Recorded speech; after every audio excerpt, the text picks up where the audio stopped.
Океј, добар ден на сите. Добре дојдовте на едно посебно издание, ја би рекол, на она што го правиме секоја недела или барем последниве неколку месеци на ваков начин. Иако ќе кажам дека сме навикнати да бидеме заедно, да имаме тие типични служби, каде што нели знаеме дека има славење, па има проповед, па има дружба. Но ете, знаеме сите дека на еден начин најмудрото и можеби најпаметното и најадекватното што можеме да го правиме сега во овие моменти, барем во овој период, е на еден ваков начин да пренесуваме таа порака и да не престанеме со пренесување на таа порака. Ја верувам дека таа константност и таа посветеност навистина не донесува во таа состојба на да не оладиме, да не станеме ноншалантни со нештата и да престанеме да се однесуваме како христијани. Така да, уште еднаш добре дојдовте и пак ќе кажам, денеска е посебно издание, ќе ме слушате само мене. Пастор Илија вчера имаше роден ден, така да ние го благословуваме него, да расте во Господ Исус, да расте во неговата благодат и да наистина да ја води црквата, да ја пасторува црквата на начин на кој што Светиот Дух и самиот Исус би го правил, така да наистина секојаш е привилегија заедно со него да дискутираме, да зборуваме, да се надградуваме и да одговараме на одредени прашања или пак на потреби на кои што се појавуваат. И верувајте дека постојат многу потреби во овој свет, или барем така ги дефинираме ние. И мнозина побаруваат, мнозина се запрашуваат, мнозина сака да го добијат одговорот. И најверојатно едно од најголемите прашања сега во овој момент е кога ова ќе заврши. Некој можеби се прашува кога ќе почнат утакмиците. Некој можеби е загрижен кога ќе или пак сака да почне да иде во кино. Некој ќе каже јас сакам да идам во црква. Некој сака да каже, некој сака да побара одговор за тоа кога ќе почнат одредени нешта кои што на него му требаат. И најверојатно еден дел кој што сите го приметуваме, можеби не во нас самите, али кога го гледаме тоа надвор, кога ги гледаме, ги посматраме или ги наблюдуваме другите луѓе, си велиме, леле, види го или види ги колку се себични. Не сваќајки и не приметувајќи дека всушност и ние самите се наоѓаме во таа позиција да сакаме нешто и да велиме ова е мојата потреба. И најверојатно ова е добар момент, ова е добар период каде што Светиот Дух ќе не научи или пак не учи како да се одвикнеме од постојано да бидеме да размислуваме за себе си или пак за нашите потреби или пак за она што е во нашата најблиска иднина и да можеме да не само да почнеме, него да се грижиме за другите луѓе. Затоа што јас верувам дека христијанството, иако е лично, тоа припаѓа на другите. Или подобро да кажам, кога ти ќе станеш верник, кога ти ќе станеш христијанин, ти веќе најпрво не си припаѓаш на себе си. Значи тоа е првото нешто што Светиот Дух го нагласува, го објаснува и не поучува дека сега ти веќе не си припаѓаш на себе си. Значи тоа е првото нешто што Светиот Дух мора да го направи во нас и мора да ни го стави до знаење. Значи најпрво ти сега од моментот кој ќе поверуваш во Исус, од моментот кој ќе ја ставиш твојата вера во него, од моментот кој ќе кажеш дека си спасен, ти му припаѓаш на Христос. Сега, убавината или пак да кажам опасноста која што мнозина дури неа ни предпоставуваат или пак неа ни согледуваат во моментот е бидејќи се толку радосни, нели, спасен си поверувал во Господ Исус, знаеш дека твоите гревови се тргнати, знаеш дека Исус ти дава љубов, ти го дава Светиот Дух, ти дава благодат, ти дава се за живот и за побожност, те става во семејство, наречено црква. Едноставно сите тие работи, тој спектар на случувања во тој момент е толку возбудлив што ти не ни приметуваш и на еден начин се чувствуваш толку силен и велиш колку сум ја сега во добра позиција или колку мене ми е сега супер ми е. Значи едноставно не постои порадосен, поисполнет и да не речам посреќен човек од тебе. И во таква една еуфорија, што и зборот еуфорија е многу добар бидејќи означува една состојба на целосна исполнетост со радост. Значи еуфорија е наистина добра состојба и која што верувам дека е дел од Божјото царство, бидејќи кога Светиот Дух ќе го допре твојот живот станува еуфоричен. Но едно нешто забораваме, или често го забораваме, дека во таа состојба дека всушност ние сега не припаѓаме на себе си, него му припаѓаме на Христос. И затоа велам дека постои таа една опасност каде што се однесуваме како да ние сега можеме да царуваме, ние можеме да правиме што сакаме, но реалноста е дека му припаѓаме на Христос и дека сега тој е нашиот Господ, дека тој е нашата, како да кажам, основа. И тој е тој кој што нас не води. Тој е тој кој што ги кажува правилата на играта, или да кажам, начинот на кој што ние смееме и можеме и ни е дозволено да се однесуваме. И затоа е добро да постојат такви моменти каде што ние ќе застанеме и ќе кажеме: јас не си служам ниту на себе си, туку му служам на Христос.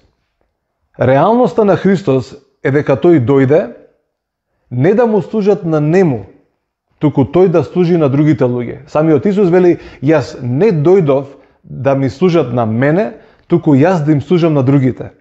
Истата таа вистина, истиот тој принцип, истиот тој стандард Исус го очекува од нас.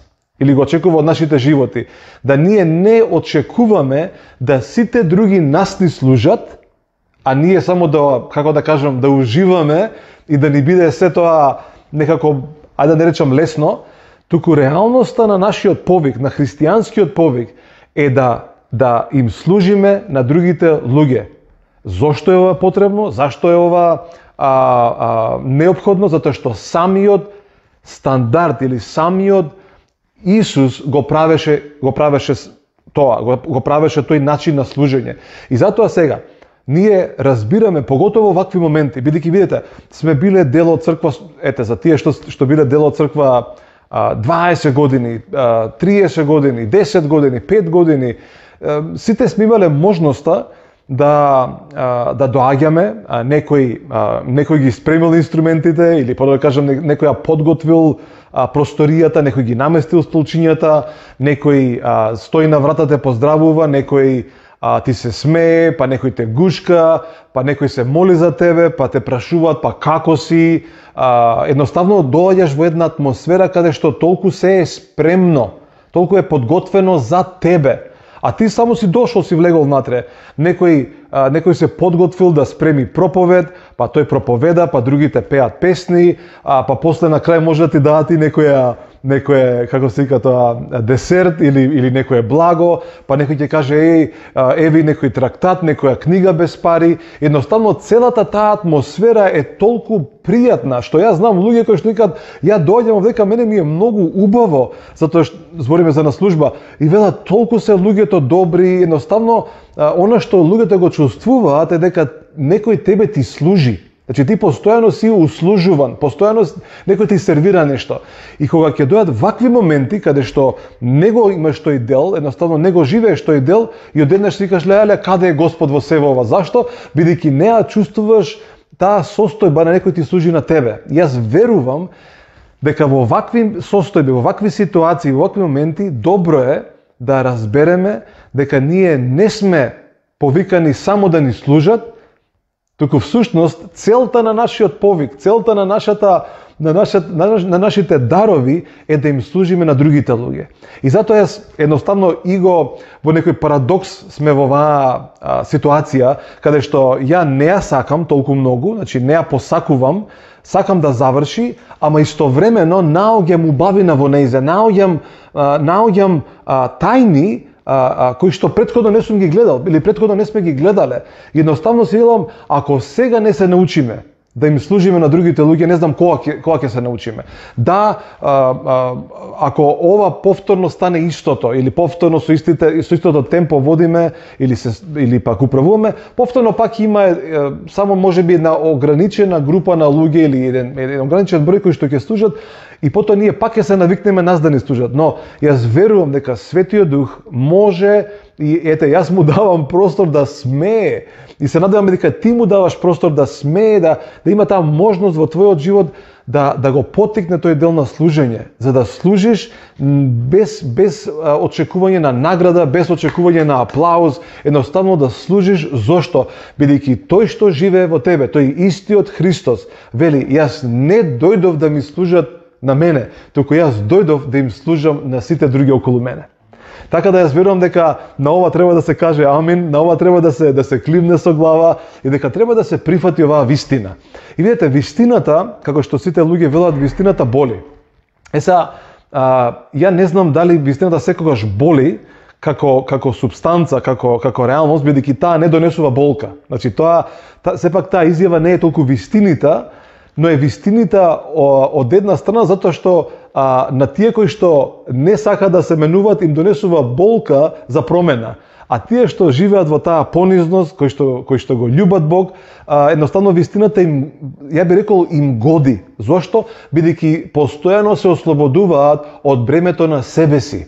Постојано се ослободуваат од бремето на тоа мене да ми биде добро, мене да ми се каже пророчки збор, мене некој да ми се јави, мене некој да ми даде нешто, мене некој да ми послужи, мене некој да ми донесе нешто. Едноставно таа вистина те ослободува од таа, ја би рекол, илузија на тоа дека ти си центарот на овој свет. Јас се сеќавам пред повеќе години, ако не и многу години, може десетина години, кажав една реченица или кажав зборев една проповед, која што јас верувам дека јас се уште ја памтам, ја верувам дека и треба другите да ја памтат, каде што верувам дека најверојатно заради, повторно ќе кажам, заради таа еуфорија на тоа каде што имаме толку луѓе кои што не љубат, не почитуваат, пријатели ни се, зборам за во црква, каде што имаме таа концентрација на присуство на Божјиот дух, на присуство на весели, на радосни, на исполнети со радост луѓе, и едноставно тоа не прави во таа ситуација да се чувствуваме толку сигурни и смели. Сега, и некогаш, за жал, едноставно се случува да ние се излажеме и да ги помешаме термините. Има постојат едни два термини кои што во Стариот Завет Бог вели за еден од пророците и за неговиот народ всушност. Вели, вие сте зеницата на моето око. Со други зборови, Бог им вели, вие сте центарот на моите очи. Сега, ако некој знае што значи тоа, ако некој има очи, знае дека окото е едно од најзаштитените делови на телото. Всушност, има таков одбрбен механизам, што дури несвесно или пак непредвидливо да нешто доаѓа на кај окото, самото око ја има најверојатно најбрзата реакција, едноставно реагира и се брани. И така самиот Бог. Со други зборови вели на сите луѓе во тоа време и вели, слушајте, ако некој ги проба да го допре мојот народ, тоа е исто кој да ми допира мене во очите. И јас ќе реагирам, и јас веднаш ќе ја тргнам таа опасност или таа раска или тоа шило или било што доаѓа према моето око, бидејќи мојот народ, моите луѓе се центарот на моите очи или центарот на моето око. Сега, значи, тој дел, тоа е таа вистина. Од друга страна, знаеме дека Исус е всушност, повторно, центарот на овој свет. Значи, се што се случува околу Исус. Дали тоа ние сакаме да го признаеме, дали тоа ние го гледаме, дали ние тоа го разбираме, дали тоа ние нас откриено, независно од сето тоа. Ја тоа го наоѓам, го откривам, го гледам во целата Библија, го гледам во реалноста околу мене, го гледам во природата, го гледам секаде. Дека се што се случува, сите превирања, сите конфликти, сите притисоци, се што се случува, како поединечно во една човечка душа, истовремено глобално или општо, се случува заради центарот кој што се нарекува Исус. Значи тоа мора да го знаеме, тоа мора да го прифатиме, затоа што, а и дури да не го прифатиме, дали ти си го прифатил тоа или не, тоа е реалноста. И затоа, и сега ние велиме, ги споредуваме овие две нешта, и велиме, јас, Бог вели, ти си центарот на моето око, значи Бог тоа го вели за тебе, тоа се уште важи, и истовремено имаме другава вистина каде што знаеме дека Исус е центарот на светот. Сега, повторно ќе кажам, во таа еуфорија, во таа, како да ја кажам, состојба на размислување, ние некогаш ги заменуваме местата. Едноставно ги заменуваме овие две места и најчесто се наоѓаме себе си велиме, јас сум центарот на светот, нели, бидејќи така ги заменуваме местата, се одеднаш да размислуваме дека ние сме центарот на Божјото око и дека Исус е центарот на се што се случува околу Исус, ние ги заменуваме местата и одеднаш мислиме, за жал, и живееме во таа илузија дека ние сме центарот на овој свет и дека се што се случува околу нас. Значи се е против нас, овие луѓе се против нас, системот е против нас, ѓаволот е против нас, тој отсекогаш бил против нас, ама како и да е. Значи, ова е против мене, црквата е против мене, оваа црква е против мене, ова е теологија е против мене и одеднаш, затоа што живееме, се наоѓаме во таа илузија дека ние сме центарот на овој свет, одеднаш се наоѓаме во некоја безпотребна илузија на притисоци, на бреме, и ние мислиме дека ние ќе ги смениме нештата, ние ќе го смениме тој човек, ние ќе му докажеме на овој народ, ние ќе може и одеднаш се наоѓаме обременети, безпомошни, потрошена силата и едноставно се откажуваме и велиме овој христијанскиот живот е многу тежок. Значи толку е тежок што е невозможен. А ја читам у Библијата и наоѓам стихови и го наоѓам Божјото срце каде што вели дека се е можно за некои што веруваат и дека ништо не е невозможно и дека можете да поместувате планини, дека никој не може да ви наштети на вас. Римјани 8 глава, вие сте повеќе од победници и сега ја ги компарирам, ја споредувам состојбата на таков човек кој што е утепан, како да кажам, потрошен. И ја гледам состојбата која што ја опишува Светиот Дух преку писателите Павле, Петар, Јован во Стариот Завет и се велам кој е во грешка, кој ја утнува овдека. И наоѓам дека всушност заради погрешното гледиште, заради таа погрешна состојба на нашиот ум или на нашите мисли, или по да кажем таа вистина која што всушност не е вистина, таа е само илузија, ние се наоѓаме во таа некоја состојба тоест во погрешна состојба се наоѓаме. И затоа е добро да ние разбереме која е вистинската вистина. Затоа што вистината Исус вели, кој ќе дознаете, ќе ве ослободи. Ќе ве ослободи од што? Ќе ве ослободи од илузијата дека ти си центарот на светот и дека се случува околу тебе и дека се што се случува го прават луѓето против тебе, а всушност реалноста е дека луѓето не толку многу те приметуваат, дека луѓето си се концентрирани за себе си, загрижени за себе си, така да всушност не си ти толку под таква лупа или под такво внимание од сите други, отколку што си под внимание на Божите очи. Бидејќи тогаш читаме дека Божите очи ја гледаат и Божите уши ја слушаат молитвата на праведникот. Така да всушност многу често јас се наоѓам себе си велам не сум ја толку ниту познат, ниту пак луѓето па толку се концентрирани на мене. И некогаш, знаете, тоа може да биде као демек, ама зашто јас сакам да луѓето ме сакаат? И го поминуваме тоа чувство и велиме, па мене ми е доволно Христос, мене ми е доволен Христос, мене ми е доволна неговата љубов. Мене ми е доволно тоа што тој мене ме знае, тоа што тој мисли за мене, тоа што Христос го има за мене.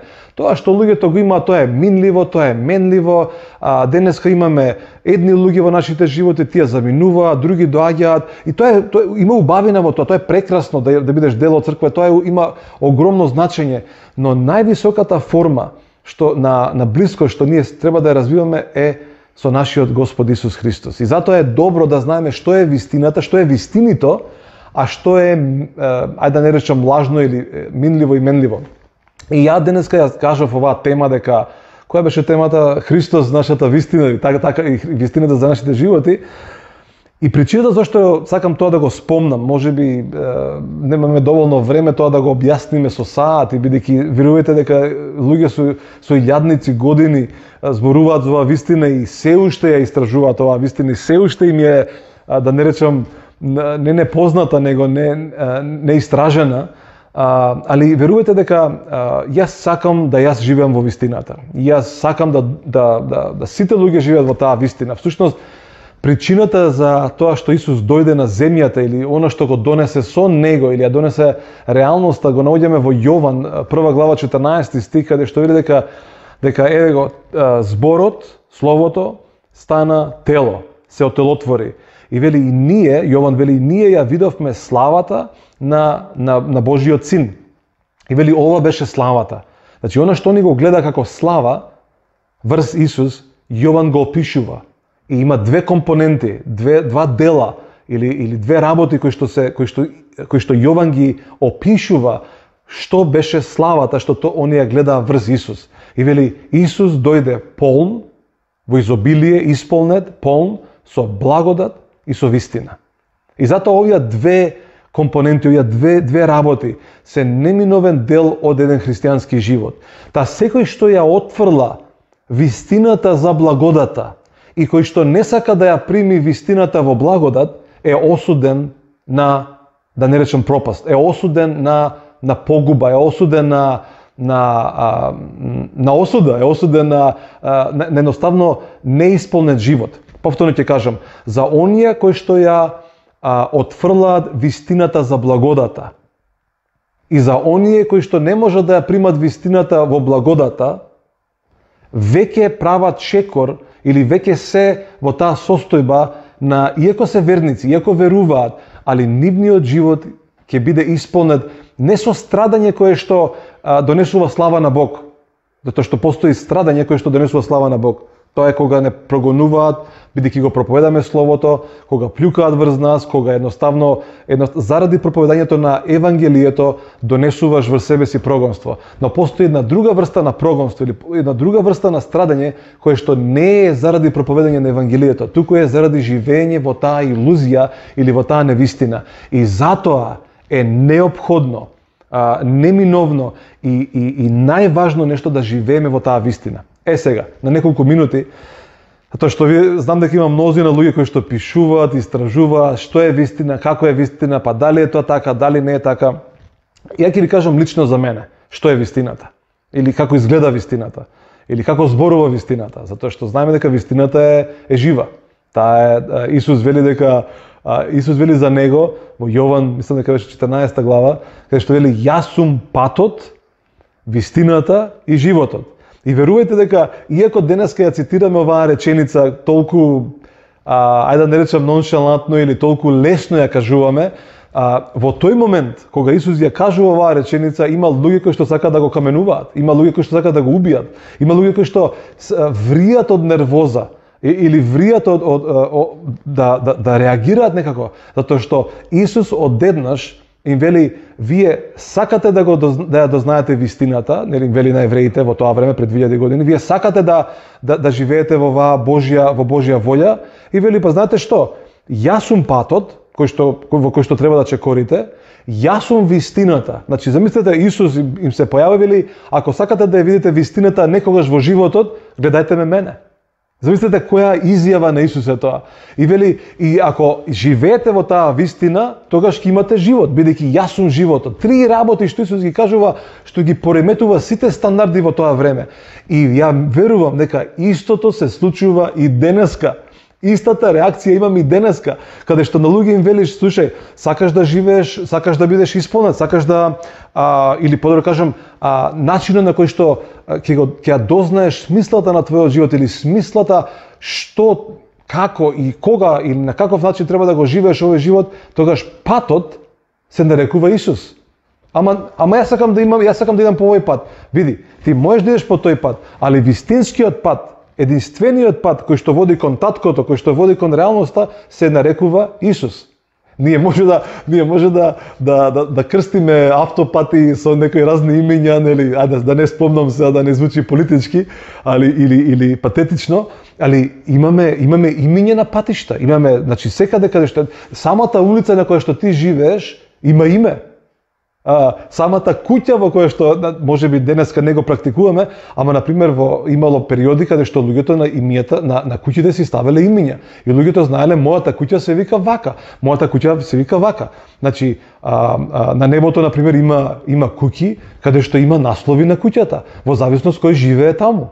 Ако бил тој некој евангелизатор, на неговата куќа ќе стои, тука живее евангелизаторот, тој, значи има имиња, исто како што на небото има имиња, тука има доле на земјата. Али да не одиме толку длабоко или толку далеку, самата улица кај што живееш ти има име. Самиот пат на кој што патуваш денеска или ќе патуваш утре, има име. Така и патот на кој што ние чекориме се вика Исус. Ако сакаш да знаеш како се вика вистината, вистината за некој има многу имиња, ја би рекол има едно име, се вика Исус. Ако сакаш да дознаеш како вистината, каков глас има, слушни го Исус. Ако сакаш да знаеш што кажува вистината или што зборува вистината, прочитай ги сите стихови кај што Исус зборува или прочитай го описот негов од сите луѓе кои што го запознале во Стариот Завет и во Новиот Завет и одеднаш ќе имаш таа слика како зборува вистината. И не треба премногу филозофии, не треба премногу интерпретации од наша страна, ама ова е вистината. Не. Вистината има глас, вистината има лик, вистината има однесување, вистината личи на некого. Таа личи на Исус. Вистината се изразува. Слушнај го Исус, си ја слушнал вистината.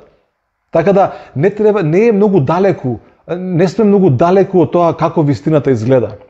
Сакаш да знаеш како животот треба да изгледа. Прочитай се за Исус, дознај кој е Исус, слушнај ги сите негови параболи, сите негови поучувања, дозволи му на Светиот Дух да зборува во твојот живот и ќе го живееш тој живот. И одеднаш таа реалност, патот, вистината и животот не е толку далечна, таа е реална, таа е толку практична, таа е секојдневна. И затоа сакам ова утро во оваа проповед или во ова поучување да барем да сватиме дека вистината не е толку тешка како што изгледа. Таа е длабока, таа е висока, таа е силна, таа е исполнета, но не е недостижна. И нека не, како да кажам, нека не ве лаже вашиот ум дека ние никогаш нема да ја спознаеме вистината. Ајде ќе одиме кај Јован, ете го спомнавме Јован, и Јован пишува неколку писма, значи го пишува Евангелието, но потоа пишува и 3 писма, кои што ние или некој ги крстил прво послание на Јован, второ послание на Јован и трето послание на Јован. И ајде ќе читаме барем некој да каже проповедаше цел саат, а не кажа стихови, ајде ќе читаме стихови. Ова го наоѓаме во прво послание на Јован, еден од напознатите стихови каде што 5 глава 20 стих, каде што Јован објаснува и вели вака. И вели ќе читаме заедно овој стих, иако ќе ги објаснам и други некои стихови, вели вака. Знаеме дека секој кој е роден од Бога не греши, туку роденото од Бога се чува себе си и злиот не се допира до него. Само да спомнам ова. Постои еден, ајде не речам тајна, не е тоа тајна, него тоа е принцип. За да живееш во вистината, постои една смеса, постои една состојка, а таа е да барем да посакаш да живееш во таа вистина. Или со други зборови, да ја сакаш вистината. Океј, значи не можеш да кажеш јас сакам да ја имам вистината, а да не се потрудиш барем малку, барем, како да кажам, барем во тебе да имаш желба да кажеш јас сакам да живеам во таа вистина. Значи не можеш ти да лажеш цело време или да измислуваш нешто или пак да живееш како да кажам во превара, да не речам во измама, или ти да измамуваш луѓе, а истовремено да кажеш да бе јас сум христијанин. Значи барем во почетокот е да сакаш, да одлучиш да живееш во таа вистина. Тоа е првиот дел. Затоа дека Јован вели за тој што е роден од Бога, тој не греши. Значи тој сака да не греши. Затоа што мнозина христијани велат, ама ние грешиме. Значи постои момент каде што ти не ја знаеш вистината дека можеш да живееш и да не грешиш, или подобро да кажам, можеш да живееш и да не сакаш да грешиш. Значи тоа е една состојба, а друга да кажеш, абе што да правам, ја грешам цело време. Значи тоа е илузијата и тоа не е вистина. Затоа што да, ние ќе грешиме постојано, но барем да не сакаш да грешиш. Едноставно да решиш, ја не сакам да грешам. И ако дојде на кај мене гревот, ја ќе се тргнам или ќе го тргнам од мене или пак ќе бегам од него. Значи тие се две опции. Не можеш ти да се правиш паметен, ама ја ќе се справувам. Значи или тргај го од тебе, или ти бегај од него. Втора работа, читаме друг стих. Следниот стих. Исто знаеме, значи Јован вика, Јован овдека вели сите знаеме ова, значи тоа е како да кажам, вистина е ова. Вели знаеме дека ние сме од Бога и дека целиот свет е под власта на злиот. Исто така знаеме, значи читаме, ова беше од 18, сега читаме 20. Исто така знаеме дека Божиот син дојде да ни даде разбирање. Значи синот Божи доаѓа да ни даде разбирање. Разбирање за што? За вистината. За да не бидеме во неразбирање, затоа што има разлика помеѓу разбирање и вистина. Ти можеш да ја слушнеш вистината, ама да не ја разбереш. Ти можеш да слушнеш за Исус, ама да не поверуваш во Него. Ти можеш дури да видиш визија, ама да не живееш во таа визија. Може да добиеш повик, ама да го отфрлиш повикот. Може да имаш помазание, ама да не живееш во тоа помазание. Значи, само затоа што ти си добил нешто, тоа не значи дека ти знаеш како да го живееш. И затоа вели дојде да ни даде разбирање. Зашто? Вели, за да го запознаеме или да го познаваме вистинскиот. Овдека многу лесно може да преведеме да ја познаваме вистината. Зошто? Бидејќи вистинскиот кој е? Вистинскиот е Исус. Се сеќавате пред неколку минути што реков? Кој може да се нарече вистина? Исус. Така да кога Јован вели да го познаете вистинскиот, овдека многу лесно може да се преведе на нашки, да го познавате или да ја запознаете вистината, да го гледате пред вас Исус. Ајде продолжуваме понатаму. И вели, и ние сме во вистинскиот. Со други зборови, и ние сме во таа вистина. И потоа вели, и Бог е вечен живот, и потоа, и тука завршува каде што вика, чеда, чувајте се од идолите. И интересно е како завршува во ова послание Јован, пазете се од идолите. Ние ќе мислиме дека идоли се порано кога сме гледали индијански филмови, дека идоли се тие некои дрвени кипови. И да, тие може постојат, ама всушност ја верувам дека еден од најголемите идоли, за жал, во нашите животи не се другите луѓе, отколку што сме ние самите себе си за себе си. И затоа вистината те ослободува. Те ослободува од себе си, те испразнува од себе си, за да можеш да бидеш исполнет со него, да можеш да им служиш на другите луѓе. Ја не знам уште колку време имаме, може би уште неколку минути, бидејќи ветив дека нема да биде премногу, али интересно е што кога Јован го пишува првото послание, како да му текнало после нешто или пак рекол, ајде да додадам уште малце, бидејќи ја почнав убаво да им објаснувам, ама сега едноставно ми дојде уште едно откровение или пак да им дообјаснам што се случува. И затоа Јован го пишува и второ послание. Има и трето послание, тоа е едно од најкратките, ама второто послание е многу интересно. И затоа сакам само еден стих, можеби многу да објаснуваме тука, ама еден стих кој што е стварно и навистина квалитетен и не сме да се испушти. И нели, Павле, тоест Јован почнува да зборува, значи ова е второ послание на Јован.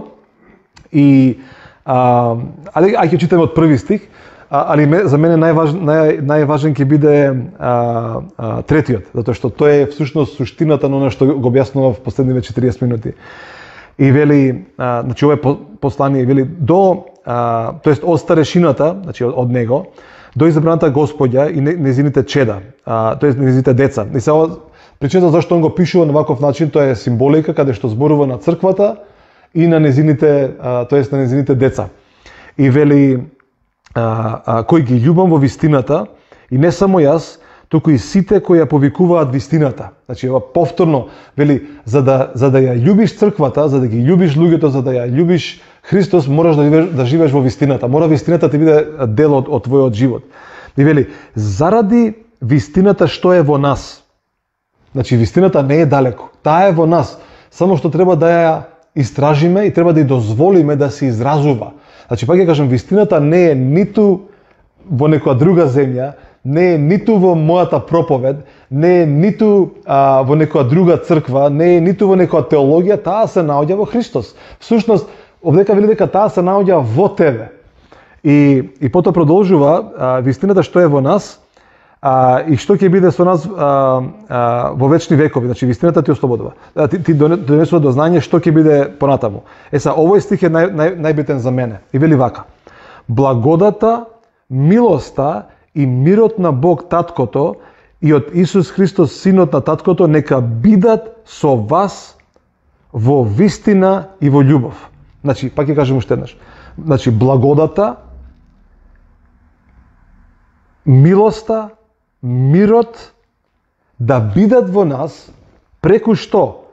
Во вистината и во љубовта. Значи овие 4, тоест 5 работи не можеш да ги разделуваш, не можеш да ги ставаш едно да го ставиш овдека, а другите 4 да ги занемаруваш и да кажеш па другите не ми требаат или другите некој друг нека расте во нив. Не, овдека јасно ни зборува дека кога растеме во таа благодат, кога ја разбираме милоста или сме ја разбрале милоста, кога растеме во мудроста, тогаш заедно со вистината и љубовта ние ќе зозреваме да стануваме христолики и на таков начин ќе можеме да им служиме на другите луѓе.